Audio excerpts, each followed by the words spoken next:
Start. నా పేరు శరధృతి. మా అమ్మగారి పేరు లక్ష్మీ ప్రసన్న. మా నాన్నగారి పేరు మనోహర్. నేను ఇప్పుడు ఫోర్త్ మ్యామ్, ఇంకోసారి చెప్తారా? చెప్పు, మళ్ళీ చెప్పు. ఇంకొకసారి స్టార్ట్ చేస్తారా? మళ్ళీ చెప్పు. పర్లేలే, చెప్పు. నా పేరు శరధృతి. మా అమ్మగారి పేరు లక్ష్మీ ప్రసన్న. మా నాన్నగారి పేరు మనోహర్. మా గురువు గారి పేరు సుధావాణి మ్యామ్. నేను 4వ అధ్యాయం చెప్తున్నాను. ఓం శ్రీ పరమాత్మనే నమః. అథ చతుర్థోऽధ్యాయः జ్ఞానయోగः. శ్రీ శ్రీభగవానువాచ. ఇవం ఇమం వివస్. నీ వాయిస్ వినిపించట్లా శరదృతి. నీ వాయిస్ మ్యామ్, వినిపించట్లా. మ్యామ్ అన్మ్యూట్ లోనే ఉంది మ్యామ్. ఇప్పుడు చెప్పు. ఇప్పుడు మళ్ళీ స్టార్ట్ చేయి. శ్రీ భగవాను వాచ దగ్గర నుంచి. అక్కడ నుంచా మ్యామ్? ఓకే.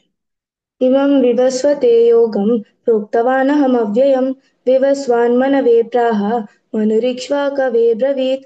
ఏవం పరంపరా ప్రాప్తం ఇమం రాజర్షయో విదుః సకాలే నేహ మహతా योगो नष्टः परन्तप स एवायं मया तेद्य योगः प्रोक्तः पुरातनः भक्तोऽसि मे सखा चेति रहस्यं ह्येतदुत्तमम्.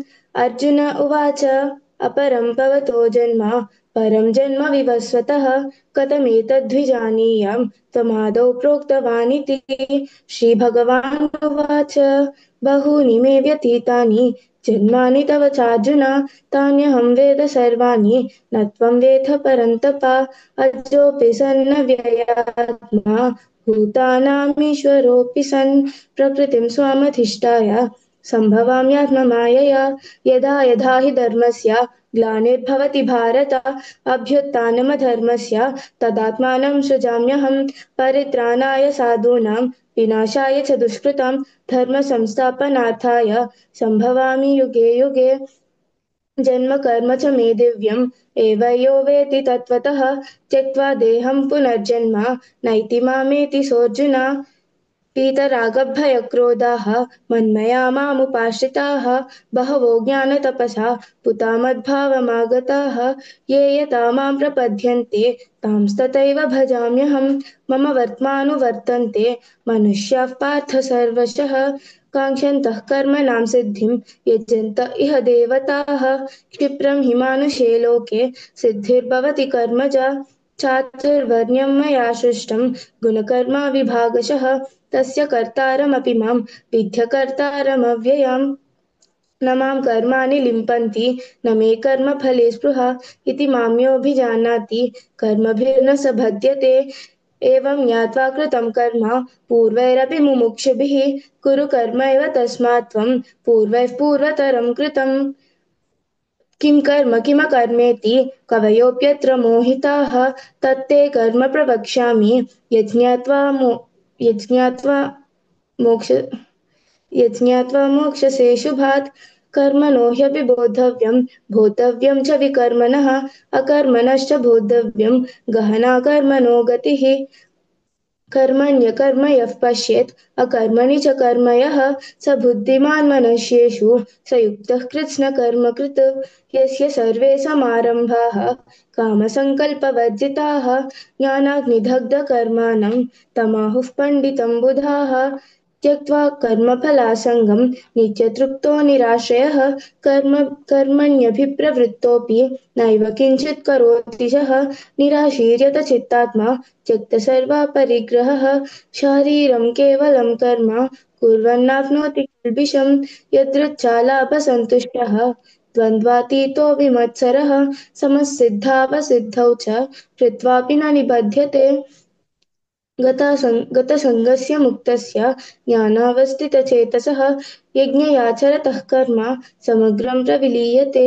ब्रह्मार्पणं ब्रह्महविः ब्रह्माग्नौ ब्रह्मणाहुतं ब्रह्मैव तेन गन्तव्यं ब्रह्मकर्म समाधिना दैवमेवापरे यज्ञं योगिनः पर्युपासते ब्रह्माज्ञवपरे यज्ञं यज्ञेनैवोपजुह्वति श्रोत्रादीनीन्द्रियाण्यन्ये संयमाग्निषु जुह्वति शब्दादीन् विषयाण्यन्ये इन्द्रियाग्निषु जुह्वति सर्वाणीन्द्रियकर्माणि प्राणकर्माणि चापरे आत्मसंयमयोगाग्नौ जुह्वति ज्ञानदीपिते द्रव्ययज्ञस्तपोयज्ञाः योगयज्ञस्तथा परे स्वाध्यायज्ञानयज्ञाश्च यतयः संश्रितव्रताः अपाने जुह्वति प्राणं प्राणे पानं तथा परे प्राणापानगतिरुद्ध्वा प्राणायामपरायणः अपरे नियताहाराः प्राणान् प्राणेषु जुह्वति सर्वेऽप्येते यज्ञविदः यज्ञक्षपितकल्मषाः यज्ञशिष्टामृतभुजः यान्ति ब्रह्म सनातनं नायं लोकोऽस्त्य यज्ञस्य कुतोऽन्यः कुरु एवं बहुविधा यज्ञाः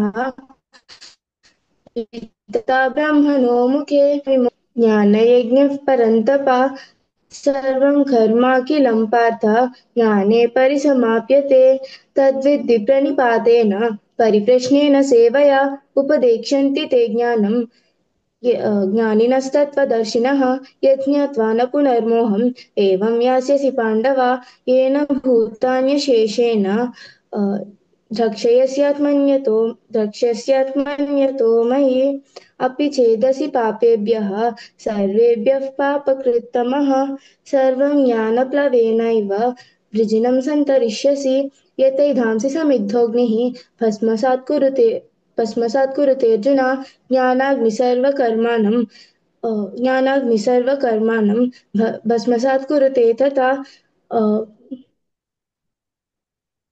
न हि ज्ञानेन न न हि हि ज्ञानेन न हि ज्ञानेन सदृशं न हि ज्ञान అంతేనమ్మా అంతే. न हि ज्ञानेन सदृशं पवित्रमिह विद्यते पवित्रमिह विद्यते तत्स्वयं योगसंसिद्धः कालेनात्मनि विन्दति श्रद्धावान् लभते ज्ञानं तत्परस्संयतेन्द्रियः ज्ञानं लब्ध्वा परं शान्तिम् अज्ञ अग्न्यश्च अग्न्यश्च श्रद्धदानश्च संयमात्मा विनश्यति संशयात्मा विनश्यति नायं लोकोऽस्ति न परः न सुखं संशयात्मनः योग योगसन्न्यस्तकर्माणं ज्ञानसञ्छिन्न संशयम् आत्मवन्तं न कर्माणि निबध्नन्ति धनञ्जय तस्मात् अज्ञानसम्भूतं हृत्स्थं ज्ञानासीनात्मनः चित्वैनं संशयं योगम् आतिष्ठोत्तिष्ठ भारत ॐ तत्सदिति श्रीमद्भगवद्गीतासु उपनिषत्सु ब्रह्मविद्यायां श्रीकृष्णार्जुनसंवादे ज्ञानयोगो नाम चतुर्थोऽध्यायः। దీనిలో యోగ సన్యస్త కర్మాణి కాదు కర్మాణం. శరదృతి వీడియో ఆన్ చేసుకో, లీవ్ అవ్వకు అప్పుడే.